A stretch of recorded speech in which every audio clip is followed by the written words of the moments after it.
beaucoup du coup pour cette chronique sur ce compte. Donc la France moche, c'était le sujet qu'on voulait aborder cette semaine et on a un invité qui va nous rejoindre. C'est parti pour l'invité Actu.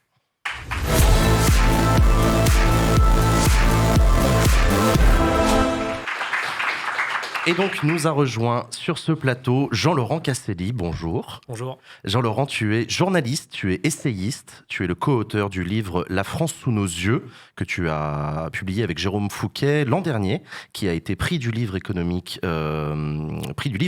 2021. Et c'est un livre dans lequel vous décrivez, entre autres, les mutations de cette France-là, d'une France des ronds-points, comme on dit vulgairement. Tu décrirais ça comment ? Oui, parce que le sous-titre du livre, donc le livre s'intitule La France sous nos yeux, économie, paysage, nouveau mode de vie. Et c'est vrai que la notion de paysage qu'on a préférée à celle de territoire, qui est un petit peu trop techno, même si elle est quand même assez à la mode, elle décrit justement cette ambition de parler du décor, du cadre dans lequel on vit. Et c'est ce qu'on appelle les paysages. Et je dirais qu'il y a aujourd'hui un paysage de la France moche, de la France contemporaine, qui est constitué effectivement des fameux ronds-points, on y reviendra, parce que le rond-point, c'est un peu le carbone 14 de la France moche, et on sait qu'on en a produit dans les années 80 à 2000, c'est vraiment le cœur de cet urbanisme-là. Pourquoi les ronds-points sont importants ? Parce que ce sont eux qui connectent en fait les nouveaux quartiers des villes. Vincent a parlé de Cergy, et depuis Cergy, il y a eu depuis ces villes nouvelles, en fait, des villes nouvelles, qui étaient quand même assez bien. Enfin, elles étaient conçues de manière assez, cadrée par l'État. On avait décidé qu'il y aurait des centres alternatifs à Paris, notamment tout autour. Il y avait Cergy, il y avait Melun. Voilà, il y en avait quelques-unes comme ça. Puis surtout, c'est un zonage territorial autour des zones d'activité, zones commerciales. Ouais, voilà, c'était aussi ça. Oui, c'est ça. Il faudrait que tu te rapproches le micro de ta bouche, s'il te plaît. Ou l'inverse, c'est mieux comme ça. Vas-y, nickel. Et donc, il y a cette France moche qui est une France plutôt de la planification, on va dire, des années d'après-guerre. Et puis, il y a la France moche de Télérama, dont on a vu la couverture tout à l'heure. C'est un peu ce magazine qui a lancé toutes les hostilités contre la France moche, qui a inventé l'expression dans ce dossier de une qui date d'une dizaine d'années, qui est paru, je crois, en 2010 ou 2011. Et il faut savoir que c'est aujourd'hui encore, je crois, un des articles les plus lus de l'histoire du site de Télérama. C'est intéressant ça. Oui, donc quand j'ai vu, parce que moi, dès qu'il y a quelque chose sur la France moche, les gens m'envoient des messages directement de ping. Donc j'étais au courant de l'existence de ce compte Twitter en 2 secondes, parce que 5 personnes m'avaient envoyé un DM. Comment tu le vis ? Les lecteurs de Télérama, ouais. Voilà, et donc il y a eu, en fait, moi ça m'a pas du tout surpris. Je me suis dit 67 000 followers, c'est tout. Je m'attendais à beaucoup plus, parce qu'on sait que c'est un sujet, très très tendu et très passionnel. Les filles, est-ce que vous le connaissiez, vous, ce compte Twitter ? Pas du tout. Mais moi, du coup, j'ai une question pour toi, pour vous. Je sais pas si on peut se tutoyer, peut-être. Ah oui. Oui. Comment t'expliques justement le succès, relatif du coup, 67 000 followers. Tu dis que c'est pas beaucoup, mais il en a pris 50 000 en quelques jours, je crois, un truc comme ça. Et surtout les réactions épidermiques autour, qu'elles soient positives ou négatives. Enfin, on sent que c'est un sujet qui tient à cœur quand même.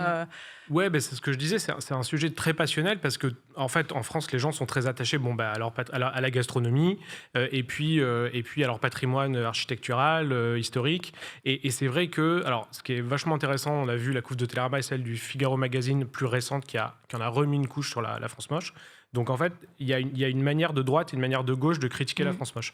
En fait, si je résume... J'allais te demander, c'est de droite ou de gauche de la France moche ? Donc c'est ta manière à toi d'y répondre. Vas-y, dis-moi. La France moche, on ne sait pas, mais en tout cas, ne pas aimer la France moche, c'est de droite et de gauche. Alors dis-nous, c'est quoi la différence entre les deux manières de ne pas aimer la France moche ? Il y a 2 manières de ne pas aimer la France moche. Il y a la manière, donc Télérama, qui était plutôt...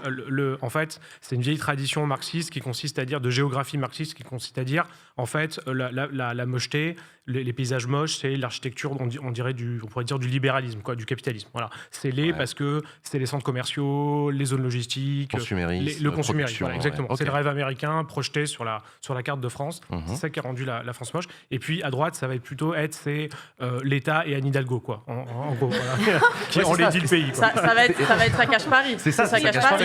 C'est ça cache Paris. Ça cache Paris, c'est ça. C'est la manière de droite de critiquer la mocheté. Qui va plutôt être attaché au patrimoine plus ancien, à la préservation du patrimoine historique. parisiens Ou autre. ou autres, ou au clocher, par exemple, voilà, des villages français. Et puis à gauche, ça va plutôt être, je pense, une critique d'un certain urbanisme, en fait, plutôt du privé, en fait, qui a été laissé, quand on a laissé libre cours quelque part aux promoteurs et puis au marché, tout simplement, pour construire cette France. En fait, il y a un peu, dans la France moche, il y a 3 grandes dimensions. Il y a le logement, donc c'est plutôt les HLM, les grands ensembles, et puis après les lotissements pavillonnaires. Ouais. Il y a tout ce qui est consommation, donc là c'est plutôt parcs de loisirs, centres commerciaux, zones d'activité commerciale, etc. Et puis il y a les bureaux, les zones d'activité tertiaire, et ce qui permet d'aller des uns aux autres, c'est-à-dire les routes, les rocades, les ronds-points, voilà, tout ce qui fait un peu la connexion entre les France moches, quoi. Les filles, est-ce que ça vous a, est-ce que voir les photos là qu'on a vues tout à l'heure, est-ce que ça vous a rappelé des souvenirs de là où vous venez, ou alors des trucs parce que j'ai l'impression que ça parle à tous les Français, ces photos de la France moche. On les connaît tous, ces ronds-points, ces zones commerciales décrépies, t'as même des noms d'enseignes qui peuvent devenir très rapidement la foire fouille, etc. Tu vois très bien à quoi ça ressemble et l'imaginaire auquel ça renvoie, y compris l'imaginaire esthétique.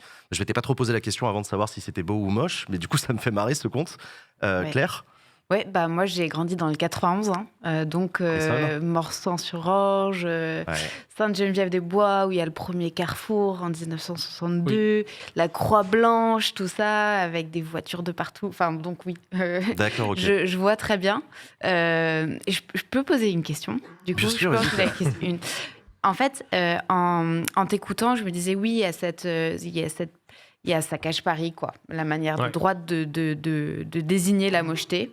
Et puis, oui, il y a la France moche qui est critiquée du côté gauche. Et je me disais aussi, en regardant notamment les photos de la France moche, est-ce qu'il n'y aurait pas une nouvelle manière de caractériser la France moche venant de la gauche pour parler des lieux où, en fait... il y a un délaissement de l'État. C'est pas juste les centres commerciaux, en fait. Là, on a vu plein de bâtiments qui sont des services publics délabrés. Donc, il y a aussi ce truc de, en fait, à un moment, l'État a été très volontariste dans sa manière de construire. Est-ce que ça, c'est quelque chose que tu analyses et que tu vois Moi, je vais pas être d'accord avec toi là-dessus. Okay. Mais non, enfin, moi, ça m'intéresse. Mais c'est aussi une discussion que je pense qui peut être intéressante là-dessus, justement, sur ce côté service public, parce que je suis le premier. C'est un peu ce qu'on appelle les architectures de la CAF ou du bâtiment de la Sécu. C'est le truc moche au possible. Par essence, c'est dégueulasse un bâtiment de la Sécu, vraiment. Mais il se trouve que comme j'ai bossé par le passé dans des collectivités locales, j'ai aussi compris pourquoi toute une architecture d'une certaine époque était aussi dégueulasse. C'est parce que ça a été construit dans des moments où il y a eu un très très fort investissement de l'État pour la création justement de ces services publics, les écoles, les bâtiments sportifs, les bâtiments culturels, et ça donnait du coup ces MJC, ces centres culturels et tout, avec des matériaux pas du tout nobles et tout, mais aussi parce que c'était pas cher et parce que ça répondait du coup à une volonté politique très forte. Et donc c'est rétrospectivement, avec ces connaissances que j'ai depuis, que moi je trouve qu'il y a du panache et de la noblesse à avoir ces espèces de services publics décrépits au possible, parce qu'on n'a pas le budget pour les nettoyer, faire les ravalements de passade chaque année, parce qu'on préfère mettre le budget dans autre chose, dans les animateurs sportifs et culturels et tout. C'est une question de... C'est un choix politique de ne pas rénover les sapeurs-pompiers, mais les CAF. Il y a 2 questions. C'est-à-dire qu'il y a celle des goûts.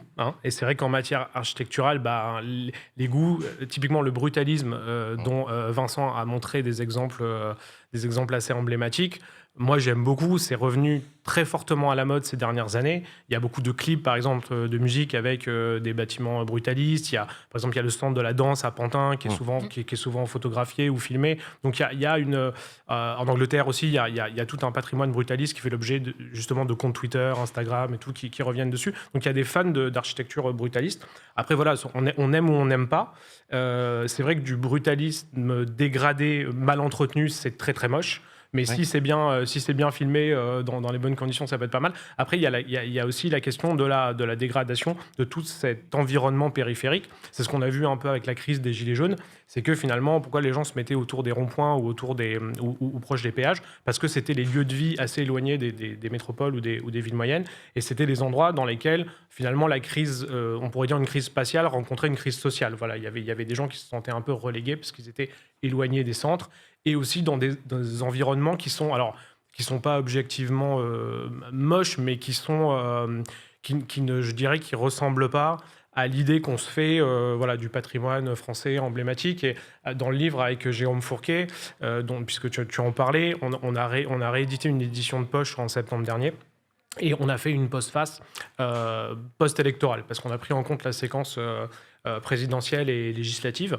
Et on s'est amusé notamment à calculer le vote pour Marine Le Pen et Macron à mesure qu'on s'éloigne des littoraux, en fait. Et on s'est rendu compte sur le littoral atlantique que ça marchait très très bien, dans le sens où plus tu t'éloignes de la mer, voilà, plus ça vote Le Pen. Exactement. Voilà. De même que plus on s'éloigne des métropoles, plus ça vote Le Pen, plus on s'éloigne des littoraux. Alors ça marche pas forcément sur la Méditerranée, parce qu'il y a un vote FN ancien assez ancré, mais par contre sur le littoral atlantique, ça marche assez bien. Pourquoi ? Parce que les endroits les plus désirables, les plus attractifs sur le plan immobilier, les plus chers, c'est aussi les endroits les plus beaux. On a tous un peu envie d'habiter ou d'avoir une résidence secondaire. Et donc, ça pour dire aussi qu'il y a une incidence politique.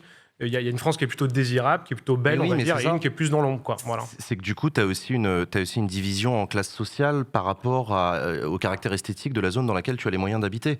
Et que du coup, ça rend... Ma question, c'est est-ce qu'il n'y a pas une forme de mépris de classe dans le fait de juger moche une France quand on est un lecteur du... Enfin, c'est facile quand tu es lecteur abonné à Télérama dans ton beau centre-ville. Là, on refait... C'est vachement dégueulasse ce rond-point. Bah ouais, t'habites pas à côté. On refait 10 ans après exactement le débat qu'il y a eu quand la couve de Télérama est parue. Ouais, il y a eu vraiment... Non, mais il y a eu vraiment le débat dans ces termes. C'est-à-dire qu'on disait, oh là là, mais... Enfin, il y a beaucoup de gens qui étaient d'accord pour dire qu'objectivement, bah ouais, c'est très moche. C'est dans l'Essonne, d'ailleurs, cette photo. Et puis, une partie de la critique, d'ailleurs, aussi chez les intellos, a dit non, mais c'est un jugement de classe, c'est un truc élitiste de centre-ville, de dire, oh là là, vous habitez dans des environnements dégueulasses. La question de la définition de la France moche, tu peux nous en donner une ? Parce que c'est archi subjectif, en fait, et c'est une question d'époque. Parce que là, par exemple, sur le compte Twitter qu'on voyait tout à l'heure, et Vincent a montré quelques exemples, il y a notamment ce complexe immobilier à Créteil, qui est une forme de chou, je crois que ça s'appelle les choux, qui était considéré à l'époque de sa création comme une prouesse architecturale et comme quelque chose de vraiment beau, et qui aujourd'hui est considéré comme étant moche. Enfin, c'est quand même assez... c'est aussi une question d'époque, peut-être, une question... Enfin, quelle est la définition de la France moche ? Alors effectivement, on fait un peu de l'archéologie de la France moche en ce moment, c'est-à-dire qu'en fait on juge avec nos yeux contemporains une architecture qui dans le passé a été l'architecture en fait moderniste ou fonctionnaliste, parfois on l'appelle comme ça, qui était une archecture très liée aux utopies politiques de l'époque. Le Corbusier, etc. Voilà, on voulait loger les gens autrement avec de la lumière, de l'espace. Voilà, une piscine tournesol. Typiquement, c'est une piscine tournesol, et ça c'était un programme d'équipement à pas cher pour les mairies pour avoir un vrai programme de natation, notamment pour les populations les plus pauvres. Donc moi, je trouve ça chouette, une piscine tournesol. Alors ça, je dirais, moi j'aime bien, mais ça, c'est la France moche un peu à la manière ex-URSS. Voilà, c'est le côté planificateur de la France. Ah oui, parce qu'en plus c'était standardisé, c'est ignoble. C'était le même modèle de piscine partout en France. C'est un peu comme les villes nouvelles, en fait. Voilà, c'est la manière plutôt planificatrice. Et puis il y a cette France moche, encore une fois, plutôt liée au libéralisme aux années 80-2000, qui est la France américanisée, les grands centres commerciaux, la voiture individuelle, etc. Ok, je vois. Et nous, on a un mélange des deux. En fait. Je dirais qu'il y a plusieurs France moches. Voilà. Claire, tu avais une question aussi sur sur ce que ça dit des mutations des modes d'habitat vis-à-vis du changement climatique et de la volonté de retrouver... C'est quand on préparait l'émission, tu m'avais parlé de ça. Ouais. En fait, pour moi aussi, le fait qu'on est dans un espèce de moment de bascule où en fait le modèle idéal, pavillon, bagnole, est en train de mourir. Et en train de disparaître, ouais. Parce qu'on peut plus être dans une civilisation où la voiture prend cette place-là. Du coup, on a des politiques, les ZFE, tout ça, qui en fait rendent compliqué l'évolution du prix de l'énergie, qui rendent compliqué le fait d'avoir une voiture, ce qui fait que la France moche, elle est ressentie comme moche aussi parce qu'elle est subie, en fait, quelque part. Et est-ce que, du coup, dans ton travail, tu perçois ça aussi d'aspiration à un autre mode d'habitat relié à la question de l'environnement, du climat et de globalement, cette nécessité de sortir de la civilisation consumériste, des grands centres commerciaux, c'est présent. Et est-ce que c'est présent dans toutes les classes sociales aussi, et de quelle manière ? Alors, très bonne question. Il y a une loi qui est entrée en vigueur en 2021 qui s'appelle la loi climat et résilience, dans laquelle il y a, en fait, c'est un peu la loi cadre de toute la manière dont la France doit mettre en action la transition écologique. Donc il y a plein de choses sur, les emballages plastiques, mais il y a aussi beaucoup de mesures sur les territoires, l'aménagement du territoire, ce qu'on peut faire et ce qu'on peut plus faire. Dans ce qu'on peut plus faire, il y a prendre l'avion quand il y a une alternative avec le train en moins de 2h30, exactement. Il y a la question de la fin de l'artificialisation des sols, c'est-à-dire qu'on ne pourra plus construire de la France moche, par exemple pavillonnaire, ou alors on pourra faire on pourra artificialiser si on compense ailleurs. On rend à la nature quelque part une partie de ce qu'on a urbanisé. Et puis, on ne pourra plus non plus créer de grands centres commerciaux. Donc, en fait, cette loi, c'est un peu le cercueil de la France moche, telle qu'on l'a connue. Et je pense que c'est pour ça que ces sujets-là recommencent à avoir une actualité médiatique, parce qu'en fait, on est en train de se rendre compte rétrospectivement que c'est les dernières années où on va pouvoir, où ceux qui veulent continuer à construire ce modèle-là vont avoir les mains libres pour le faire. En fait, c'est quasiment terminé, parce qu'on est dans un moment où on se questionne effectivement sur la manière dont on se déplace, la manière dont on consomme, dont on habite, etc. Tout ça, c'est la transition écologique qui l'a mise à l'ordre du jour. Il y a quelques années, tout le monde s'en foutait, clairement. Et pour répondre à ta question, il y a une partie de la population qui est très conscientisée sur ces problèmes, qui a conscience de leur existence et qui est d'accord pour shifter, pour changer de modèle. Mais tu as quand même une majorité qui est plutôt soit indifférente, soit en résistance. C'est celle à qui on dit, par exemple, pour les ZFE, donc c'est les zones à faible émission, dans lesquelles tu ne peux pas... dans lesquelles on ne pourra plus rentrer avec son SUV, pour faire très simple. Non, si c'est avec une épave que tu ne peux pas rentrer. Ah oui, c'est avec une épave, pardon. Si c'est un SUV hybride, c'est bon. Voilà. Ça passe. Grâce aux amendements du groupe Les Républicains au Sénat, évidemment. Non, mais ton SUV Tesla, le SUV électrique passe, mais pas Peugeot l'épave. 206. C'est exactement pas l'épave le au diesel. Donc c'est vrai qu'il y a une injustice. Évidemment, il y a une dimension très sociale, puisqu'on dit aux gens qui ont peu de moyens, d'ailleurs en banlieue ou dans les grandes périphéries, notamment les gens qui ont des diesels, qu'en fait ils ne pourront pas rentrer dans les centres-villes, et quelque part, si je caricature un peu, qu'ils ne pourront plus non plus s'en éloigner, puisqu'on ne pourra plus construire de plus en plus loin, puisque ce ne sera pas écologiquement correct. Donc c'est vrai que là, il y a un risque aussi de se mettre à dos une partie de la population avec les nouvelles réglementations climatiques. On arrive à la fin. C'est bon, rassurez-vous, le chat, on lui a apporté de l'eau, tout va bien. Personne n'est décédé, personne n'a été blessé dans la réalisation de cette émission. Qu'est-ce que je voulais dire ? Oui, j'ai vu aussi dans le chat des gens qui parlaient de Le Corbusier, aussi l'architecture sur dalle, etc.